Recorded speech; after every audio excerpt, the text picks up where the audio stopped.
10월 4일 주일 하나님의 말씀을 함께 나누겠습니다. 사람과 사람이 서로를 이해하고 화목하게 함께 산다는 것은 참 어려운 일입니다. 사랑으로 맺어진 부부 사이에도, 혈연으로 묶인 부모와 자식 간에도 갈등과 다툼이 끊이지 않습니다. 하물며 남은 어제 함께 웃었다가도 오늘 원수가 될 수 있습니다. 왜 우리는 함께 행복하지 못할까 생각해 보면 우리 사이에 죄가 있기 때문입니다. 죄악은 관계를 파괴합니다. 교회도 마찬가지입니다. 교회는 여러 사람들이 함께하는 공동체이죠. 사람과 사람 사이의 문제는 교회 안에서도 나타납니다. 각자가 예수 그리스도의 은혜로 구원을 얻었다고 고백하는 성도들 가운데서도 죄는 여전히 우리를 아프게 합니다. 그렇다면 우리의 관계를 건강하게 또 서로가 행복하게 지키기 위해서는 어떻게 해야 될까요? 사람들은 온전한 사랑의 관계를 세우는 것이 너무나 어려운 일이라는 것을 잘 알고 있습니다. 그렇기 때문에 관계를 온전히 세우려 하기보다는 상처받지 않는 방법을 찾으려 합니다. 그렇게 우리가 일반적으로 택하는 방법은 크게 두 가지가 있습니다. 먼저는 사람들과 적당한 간격을 유지한 채 인간관계를 이어가는 것이죠. 서로에게 크게 관심 갖지 않고 적당히 피해주지 않는 남으로 살아갑니다. 말 그대로 우리가 아니라 남이지요. 그리고 이것이 사회생활의 지혜라고 말합니다. 상처받지 않기 위한 어쩔 수 없는 도피처일 수 있습니다. 하지만 이것은 결국 참된 공동체를 이루는 것을 포기하는 것입니다. 많은 사람들이 따르는 또 다른 방법은 서로에게 상처 주지 않는 것에 집중하면서 관계를 이어가는 것입니다. 한마디로 좋은 말만 하는 것이죠. 나쁘지 않습니다. 나의 약함, 나의 죄가 다른 사람에게 아픔이 되지 않도록 애쓰는 것은 분명 공동체를 위한 사랑의 노력입니다. 모든 좋은 관계의 시작이죠. 좋은 말을 전하고 기쁜 말로 좋은 표정으로 사람들을 대하는 겁니다. 그런데 가만 생각해 보면 항상 듣기 좋은 말만 들려주는 것이 과연 참된 사랑일까 하는 의문이 듭니다. 결국 웃음의 가면으로 자신의 진짜 얼굴을 가린 채 서로를 바라보는 가짜 관계만 만들어내게 됩니다. 인생의 세월이 쌓여갈수록 나에게 듣기 좋은 말 해주는 사람은 찾기 쉬워도 쓴소리 해주는 사람은 찾기 어렵습니다. 여기서 쓴소리는 그저 무례하게 훈계하는 말이 아닙니다. 내 기분대로, 내 주장대로, 내키는 대로 다른 사람에게 상처 주는 말을 쏟아내고 그것이 너를 위한 쓴소리였다라고 말해서는 안 된다는 거죠. 쓴소리는 듣는 사람에게만 쓴소리가 아니라 그 말을 전하는 사람 역시도 결코 쉽지 않은 말이기에 그 말의 무게를 무겁게 느끼며 기도하며 가슴에 사랑으로 그를 위해 품으며 전하는 어려운 말입니다. 그렇기 때문에 이렇게 참되게 쓴소리를 하기도 또 그 쓴소리를 듣고 이해하기도 어렵기에 참된 관계가 세워지기 어려운 것입니다. 고린도후서 7장 5절의 말씀을 봅니다. 바울이 마게도냐에 있습니다. 바울의 마음이 무겁습니다. 이전에 바울은 고린도 교회에 나타난 문제들에 대해서 들었습니다.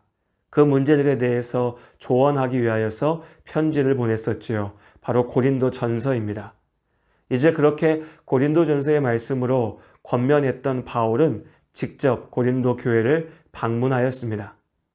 교회 안에 나타난 여러 가지 잘못들이 바울을 아프게 했습니다. 추한 죄를 저지른 죄인이 교회 안에서 큰 소리치며 오히려 바울을 비방하였습니다. 고린도 성도들은 이 죄악을 방관하고 또 동조하였죠. 아픈 마음으로 고린도를 떠나온 바울은 고심 끝에 고린도 성도들에게 다시 편지를 썼습니다. 이 편지를 쓸 때 바울의 마음은 참 복잡했습니다. 아무리 진심을 담아 전한다 해도 듣지 않을지 모릅니다.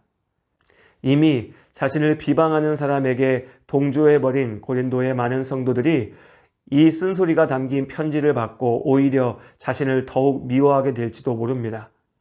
그럼에도 바울은 멈출 수 없었습니다. 고린도 성도들을 향한 진정한 애정이 있었기 때문입니다. 고린도후서 7장 3절의 말씀에 내가 이 말을 하는 것은 너희를 정죄하려고 하는 것이 아니라 내가 이전에 말하였거니와 너희가 우리 마음에 있어 함께 죽고 함께 살고자 함이라.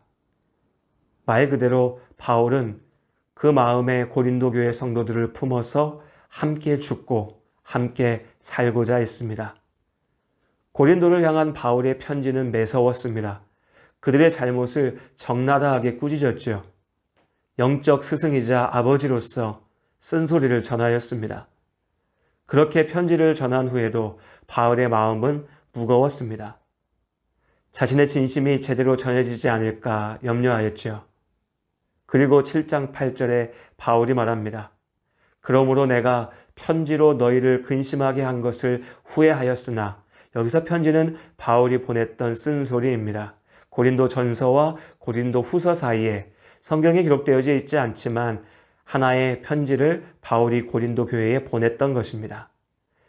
지금은 후회하지 아니함은 그 편지가 너희로 잠시만 근심하게 한 줄을 알미라. 무거운 마음으로 기다리던 바울에게 편지를 들고 떠났던 동역자 디도가 도착했습니다. 바울의 쓴소리는 고린도 성도들의 마음을 근심하게 하였습니다. 자신의 잘못을 듣고도 마음 편할 사람이 어디 있겠습니까?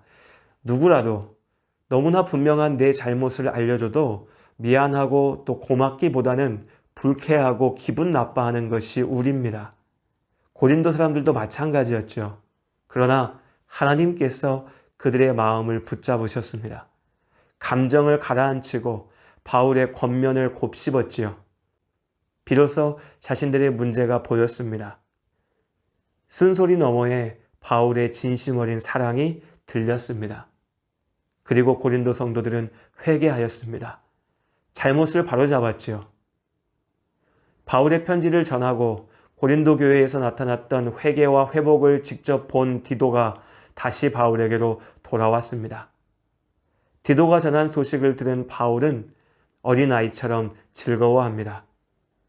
앞서 쓴소리가 담긴 편지를 보내며 고린도 교회 성도들이 자신의 사랑을 알아줄 거라고 디도에게 계속해서 되뇌었던, 그렇게 아마도 스스로에게 말하였던 바울의 고백이 이루어졌습니다. 사랑의 관계가 회복되어진 것이죠. 어떻게 고린도 교회 성도들과 바울이 다시 하나가 될 수 있었을까요? 쓴소리를 담은 바울의 편지가 한 번만 읽으면, 한 번만 들으면 감동받을 수 있을 만큼 멋진 글이어서일까요? 그렇지 않습니다. 고린도 교회 성도들은 마음이 너무 넓어서 바울의 권면을 이해했을까요? 역시 그렇지 않지요. 바울이 직접 방문했을 때에도 오히려 그 바울에게 냉담했던 고린도 성도들입니다. 그들이 하나 될 수 있었던 유일한 이유는 그들의 관계 사이에 하나님께서 계셨다는 것입니다. 예수 그리스도의 복음이 그들 사이에 막힌 담을 무너뜨렸습니다. 서로의 약점이 있고 서로에게 받은 상처가 있더라도 오직 하나님을 바라보았기에 그들은 함께 걸을 수가 있었습니다. 하나님께서 바울과 고린도의 성도들과 함께 하셨습니다. 그들을 지키시고 하나 되게 하셨습니다. 오늘 말씀 속에서 우리의 교회, 우리의 관계를 봅니다. 고린도 교회의 문제들이 우리에게도 있습니다. 우리의 가정에도, 우리가 만나는 사람들과의 관계 속에도 있습니다. 죄로 인하여서 무너진 우리의 관계들의 유일한 치료책은 오직 하나님께 있습니다. 우리가 함께 하나님을 바라보기를 바랍니다. 오직 하나님께서 우리 사이에 계실 때 우리는 참된 사랑의 관계를 세울 수 있습니다.